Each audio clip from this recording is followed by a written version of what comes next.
আসসালামু আলাইকুম। বীর মুক্তিযোদ্ধাদের কল্যাণে মুক্তিযুদ্ধ বিষয়ক মন্ত্রী আহমেদ আজম খান কি বললেন, জানবো তার বিস্তারিত খবর।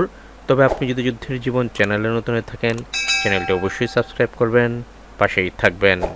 মুক্তিযোদ্ধা কল্যাণ ট্রাস্টের সম্পদের সুষ্ঠু ব্যবস্থাপনার মাধ্যমে মুক্তিযোদ্ধাদের কল্যাণে আরও কার্যকর উদ্যোগ নেওয়া সম্ভব হবে বলে জানিয়েছেন মুক্তিযুদ্ধ বিষয়ক মন্ত্রী ও ট্রাস্টের নির্বাহী কমিটির সভাপতি আহমেদ আজম খান।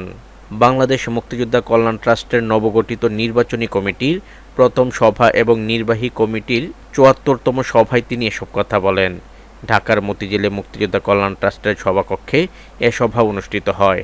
সভায় সভাপতিত্ব করেন আহমেদ আজম খান।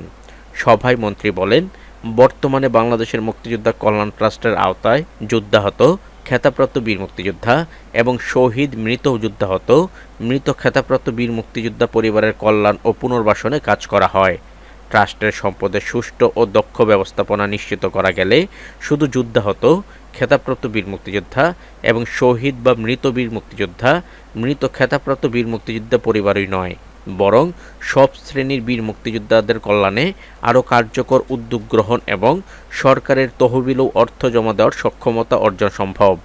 সভায় ঢাকা ৬ আসনের সংসদ সদস্য ও মুক্তিযুদ্ধ বিষয়ক মন্ত্রণালয়ের প্রতিমন্ত্রী ইশরাক হোসেন, কিশোরগঞ্জ ৪ আসনের সংসদ সদস্য মোহাম্মদ ফজলুর রহমান, কুমিল্লা ৬ আসনের সংসদ সদস্য মনিরুল হক চৌধুরী, মুক্তিযুদ্ধ বিষয়ক মন্ত্রণালয়ের সচিব আশরাফুল ইসলাম, অর্থ মন্ত্রণালয়ের অর্থ বিভাগের সচিবের প্রতিনিধি, শিল্প মন্ত্রণালয়ের সচিবের প্রতিনিধি এবং ট্রাস্টের ব্যবস্থাপনা পরিচালক আবদুল্লাহ আল মামুন উপস্থিত ছিলেন। সভায় ট্রাস্টের মালিকানাধীন সম্পদ, অধীনস্থ বাণিজ্যিক ও শিল্প প্রতিষ্ঠানের উন্নয়ন পরিকল্পনা এবং চলমান সার্বিক কার্যক্রমের অগ্রগতি নিয়ে আলোচনা ও পর্যালোচনা করা হয়। তো আজ এ পর্যন্তই, দেখা হবে অন্য এক নতুন ভিডিওতে। ততক্ষণ পর্যন্ত সবাই ভালো থাকবেন, সুস্থ থাকবেন। আল্লাহ হাফেজ।